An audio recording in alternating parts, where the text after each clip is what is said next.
What's going on, everybody? This is Nick Lawson from Squad Sports. We're really excited to be supporting the Free Agent Friday series. A lot of great talent out there. Without further ado, this is the next free agent you should be signing with your sports team. All right, we're back for Free Agent Friday, and we're with Matt Moes down in Charlotte. How are you? I'm great. Thank you for having me on, Andrew. It's really cool that you're doing this. I'm a big proponent of giving back and helping others in this industry. And when you reached out to me, it was just awesome that you're willing to do this. So thank you. And I look forward to chatting with you.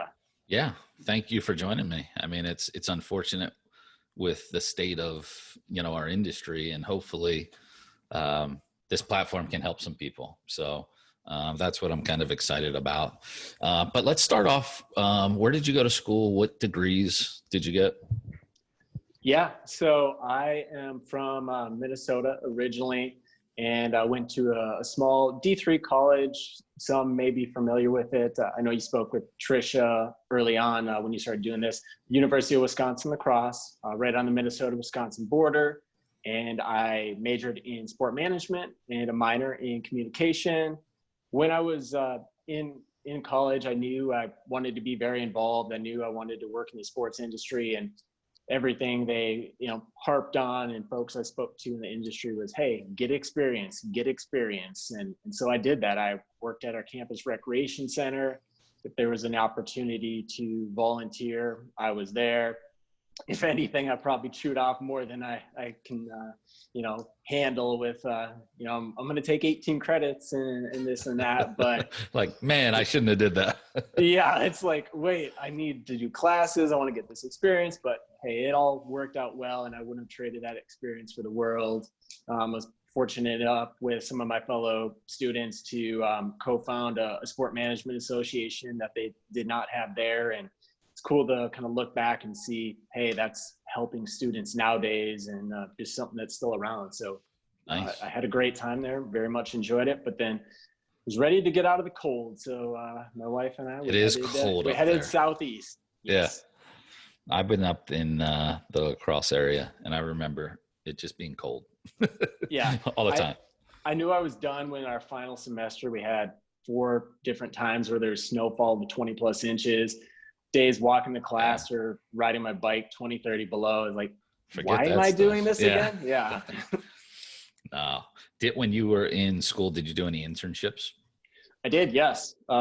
Very involved on campus. Anytime there was a 5K, we had the Lacrosse Fitness Festival, which is a marathon, half marathon. I was inaugural intern with that, helping drum up sponsors operationally. I did that. And then I also was fortunate enough to intern for the Minnesota Vikings during training camp. Did that team operations, so everything from helping set up camp, break down camp, assist with players, coaches, anything. Ton of work, but awesome experience, and really my first chance to kind of delve into the pro sports world, and just kind of I knew I was on the right path of working in sports. So when I came back from that, started my junior year, I then interned with the Lacrosse Spartans. They were part of the indoor football league, the whole small field, indoor football in a small town. And that was definition of startup franchise. So lots to learn there. I more or less did that, year and a half, 2 years worth. Unpaid nice. The entire time, and was overseeing players and helping with interns, selling, you name it. If it could be done, we were trying to figure out a way how to do it. So that's the thing with minor league sports, though, too, is you get an opportunity to kind of dip your toe in a bunch of different departments, and it kind of lets you figure out what you want to do, or whatever you're going to be good at. So exactly, especially that too. So no, that's great. Did you are you more of a football fan, or is there like a sport that really is your sport? Yeah. End of day, I'm a big football fan through and through. I mean, when I was in high school and everything, I played football and very much enjoyed it. Would have loved to play it, next level. Sure, I could have tried the whole D3 football, but also when I'm this age, I wanted to be able to walk without feeling super sore and everything. So Exactly. it's like, I think I can really do this behind the scenes thing, Yeah. working on the team side of things instead of being on the field anymore. My body thanks me. Yeah. My mind tells me I can do it. My body says otherwise. Correct. So, Correct. So at what point did you realize you wanted to actually work in sports though? Yeah. So really, I was pretty relatively young. I was, growing up in Minnesota, huge Minnesota Vikings, Twins, Timberwolves fan. Loved all of that. I wanted to, be the next Kevin Garnett, the next Randy Moss. And, I realized, hey, that's not going to happen. But you were real with yourself. I was. And it's kind of funny. One of my favorite movies is Jerry Maguire. Tom Cruise, one of my favorite actors. I saw that movie and it really, I must have been elementary, early middle school. And I realized you can work on kind of the backside, the operational part of working in sports. So that really got me going and looking into it. And from there, I knew professional sports, it's where I want to be, and it's my passion. And I think the cool thing about it is, for me, my brand, who I am, I'm somebody that I love to give back. I love to help others. And this gives me a great platform to do that. Some of the things I really enjoy, I've a ton of experience on the ticket side, the operational side. That gives families time to come out to a game and enjoy that time away from the real world for a little bit together. It's for businesses to reward their top employees or to take care of clients. I just think it's such an amazing platform for people to be able to use, and a platform for me to also be able to give back. I love doing things just like what we're doing right now, chatting with, folks that are in college right now or fresh out of college trying to find a job. If it wasn't for the people I chatted with when I was in college and high school, doing job shadows and learning about what they did in the sports world, I wouldn't be where I am today. And I appreciate that. And I'm going to make sure that I pay it back and help others. So, again, thank you for doing this. And as I learned, it's a very tight-knit community of passionate people. The sports world is big, but it's really not that big when you get down to it. So it's a lot smaller than it seems. That's for sure. You, I've never spoken to you before today. But we already, have worked with some people that we have in common. Yep. So, it's just how small it is. So true. So true. So when you got out of school, where was your first gig? Yes. So right out of college, the first couple months, I was trying to figure out where we're going to go, what we're going to do. And I was fortunate enough to land an opportunity in Hickory, North Carolina, with the Hickory Crawdads as the director of special events, overseeing that. And did I already kind of knew that, minor league from the football side, but baseball, that's a different animal. And that, like pulling tarp and stuff. Oh, everything. Being the mascot when it's 100 degrees, damn, yeah, cooking the hot dogs, setting up special events and not having a budget to run it and still making a successful event, selling, and you do a little bit of everything. And I wouldn't change those 100-hour weeks on very little pay for anything, because it's helped make me who I am today. It's got me to where I am today. So I love it. It's a great way to be able to grow and just figure out where you want to go. Well, how did you go from there to the Panthers? Like, did you just see it online and apply? Was that like a referral? Yeah. So as I've learned in the sports industry, you'll probably agree, a lot of the positions out there are never posted. It's a lot of networking, getting to know folks. And so my wife, she knew somebody that had a friend that worked for the Panthers. We happened to be going to a game, and I made sure I was not going to leave that game until I got to introduce myself. Nice. Made a good enough connection that he helped connect me with who ended up being my boss, Joe, and messaged him on LinkedIn. There wasn't anything at that time. Checked in a month later. They had just found out they had an opportunity to bring some sales associates in, and kind of the rest was history from there. I knew I wanted to transition from minor league baseball and get back to my roots of of football and kind of try out the sales thing, and cut my teeth in at that, and was fortunate enough to be there for 7.5 years doing full menu ticket sales of our PSLs, single game suites, hospitality, concerts, and just different events. And then as they were moving into the Charlotte MLS, starting to work on some of that as well. So just Nice. a timing thing, and just very fortunate for the opportunity that I had there. What would you say is your biggest skill that you'll bring to a new position? Yeah, I am extremely adaptable. You can plug me in anywhere, and I know I'm going to succeed. I am able to quickly learn. If I need to ask the right questions to get where I'm going to go, I'm able to do that. Just like everybody else in sports, I work very hard.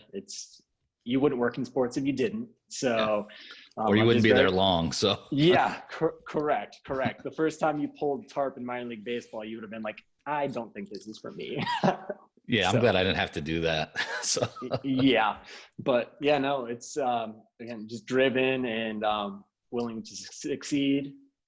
Doesn't matter what the role is. I think I can hop in and I can contribute early on. what do you think the biggest area you need to improve on?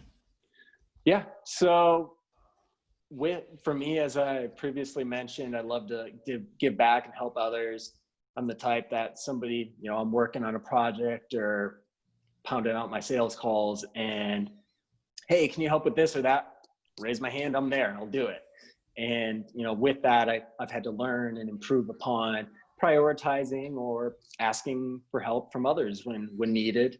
And through that too, though, it's helped me become extremely efficient to get the most out of when it was qualifying a lead on whether to continue down the path or a project that I'm working on of, hey, how do we get from A to Z efficiently, being very detail oriented, and getting the job done to be successful, that what best helps the customer and also what is best for the company. What would be your dream job? Yeah, so for me, I am looking to pivot to the more corporate side. I've been with kind of the team side through the minor leagues all the way up to the NFL for about the last little over 10 years. And so now I'm looking to pivot to the corporate side of things. I want to help a Fortune 500 company manage their sports and event ticket portfolios and sport event partnerships. I think that really is just an opportunity that can play to my strengths. Kind of doing some self-reflection over the last month and a half or so, and hey, why don't I, target a opportunity like that? Instead of continuing down the sales path, my strengths of account management, customer relationship, and efficiency, all that great stuff is going to play better on that side instead of staying in the ticket sales side of things. So I think I can really bring experience of being on the team side to a corporation, maybe look for spots where maybe they can be more efficient and grow, and just somebody that knows the lingo and has been there, whether they're using it for client entertainment or their employees, making sure you're getting the most bang for your buck. Yeah, no, I didn't even realize how many companies have a position for that, but pretty much every big company does. Yeah. And it's a lot to manage. I mean, even just the partnerships, everything. So with that, are you open to relocation, or do you need to be in that Charlotte area? Yeah, ideally, my wife and I have been here for a little over 9 years now. We love this community, so we're not looking to leave it. It's very much growing. I think there's still a lot of growth that it can occur here. And I think that it's a big enough city, it can find an opportunity, whether it's company based in Charlotte or remote capabilities, as companies in this time right now are realizing we can successfully get done. Yeah, we can get done what we need to get done. Sure, I'm not afraid if I got to fly to corporate quarterly or something like that. But I think within Charlotte too, I want to help this city and community grow. I was reading an article last week, and the guy in it had mentioned that there's kind of different companies you can work for. There's one that if there's an issue or, in the community, they might just write a check and say, we're doing our part. And then there's the company that puts their money where their mouth is. They really want to help their community and grow. And I think there's opportunities like that in Charlotte where, I can help on the ticket platform of helping that company grow throughout the world, helping their employees and just doing good things for the city. I think it all kind of works hand in hand, and I'm excited to find that opportunity. How would you define success?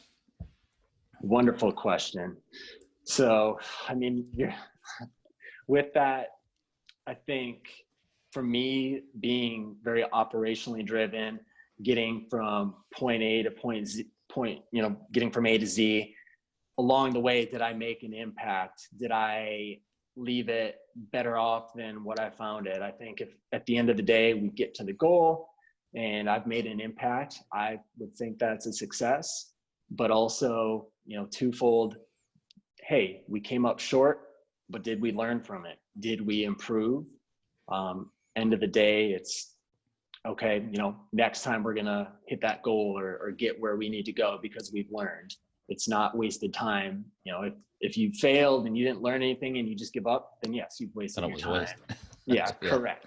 So no, that's what I was thinking, because I've been in, I think about we're maybe 45 free agent Fridays in. So I've asked this question 45 times. Yeah. And it's like, I said to myself, I don't want anybody to ask me that because I don't know how I would respond. Yeah. But so I've been thinking about it for a lot, and it's, for me, it's just no matter what it is, knowing I gave it everything I could, whether the outcome was necessarily considered a failure or not, in my eyes, that would be success. As long as I give everything I got, whether you fall on your face or you hit a grand slam, if you gave it all you got, you're there. So it's cool to see everybody's answer, because it's all relative to them. There's no wrong answer. So yeah, 100% agree on that. So it's cool. Tell me a fun fact about you. Yeah. So my hobby on the side, I homebrew my own beer and I love it. It's a lot of fun to do it. It kind of just relates into that thing of I like the point A to point Z and how things work and learning as I go. So been doing that since about 2013 or so. And wow. So you're almost the brewmaster now, huh? Yeah, pretty much. So would you buy one of those like kits or whatever, or how do you even go about that? Yeah, started just buying a kit in when we first moved down here in North Carolina, boiled it on the stovetop, and my wife wasn't too sure about it because then the apartment smelled like stale beer for the next, couple days and everything, but kind of progressed from there from a tiny little thing to now I've got storage space in the garage that you're building a building out back now. I wish, man, if the HOA approved it, I'd be all in. Wow. So how many different styles have you made then? Yeah, I love to kind of go anywhere from a lighter beer up to a darker stout. So probably about 10 or 12 different styles that I've done, probably done about 20, 25 batches or so. Since we had a kid about 17 months ago, it slowed down my brewing a little bit, but don't worry. I'll keep at it. So do your friends, does anybody drink it or just you? Oh yeah. Yeah. And they like it? They come back? They do. I was fortunate enough to win a second place in the blonde ale category at Old Mecklenburg Brewery last summer when they had a competition. Awesome. So yeah, I think it's good. We always seem to finish the kegs off and people ask for more. So, but I mean, that is how most of these craft breweries start. Yeah. People like yourself, just it's a hobby, and then you're honing in your craft, and then they open up. So that's cool. And I'll be keeping it at the hobby level. Yeah. Sports are my passion where I'm going. So we'll just keep the two kegs outside, and we'll leave it at that. Nah, well, Matt, I appreciate you joining me, man. It was good to get to know you more and learn about your career. I mean, you've got I think a really bright future ahead. So hopefully you'll be back in the saddle here soon. Yeah, I appreciate you doing this. Awesome for you to do. And if there's anyone that's done this previously or anybody watching this, if myself can be of assistance to you, please let me know. As I've mentioned, I wouldn't be where I am today if I didn't get that help. So I'm here for you. And we'll all, I think my personal belief, we'll get through this. The sports industry, it's tough right now, but you look in the future, we're going to be better for it. We're going to become more efficient. We're going to learn better ways to serve the fans, the clients, and it's going to be better for us. So take some time to get there, but everybody keep your heads up and it'll be great.